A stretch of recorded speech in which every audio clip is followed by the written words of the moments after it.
ఈరోజు వాక్య ధ్యానం సామెతల గ్రంథం 23వ అధ్యాయము 1 నుండి 10 వచనముల వరకు. నీవు ఏలికలతో భోజనము చేయ కూర్చుండిన ఎడల నీవెవని సమక్షముననున్నావో బాగుగా యోచించుము. నీవు తిండిపోతివైన ఎడల నీ గొంతుకకు కత్తి పెట్టుకునుము. అతని రుచిగల పదార్థములను ఆశింపకము, అవి మోసపుచ్చు ఆహారములు. ఐశ్వర్యము పొంద ప్రయాసపడకము. నీకు అట్టి అభిప్రాయం కలిగినను దాన్ని విడిచిపెట్టుము. నీవు దాని మీద దృష్టి ఉంచిన తోడనే అది లేకపోవును. నిశ్చయముగా అది రెక్కలు ధరించి ఎగిరిపోవును. పక్షిరాజు ఆకాశమునకు ఎగురున్నట్లు అది ఎగిరిపోవును. ఎదుటివాని మేలు ఓర్చుకొనలేని వానితో కలిసి భోజనము చేయకుము. వారి రుచిగల పదార్థములను ఆశింపకము. అట్టివాడు తన అంతరంగములో లెక్కలు చూచుకొనును. వాడు తినుము త్రాగుము అని అతడు నీతో చెప్పునే గాని అది హృదయములో నుండి వచ్చిన మాట కాదు. నీవు తినిన దానిని కక్కివేయుదువు.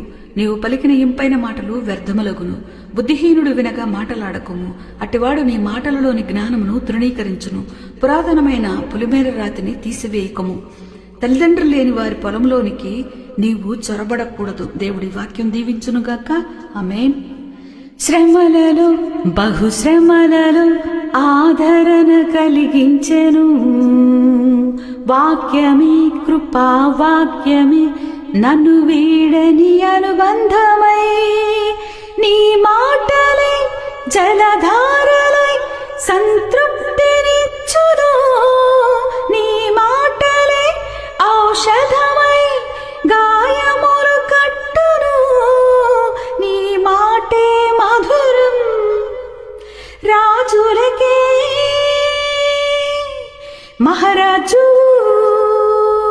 కృప చూపే దేవుడవు, నడిపించే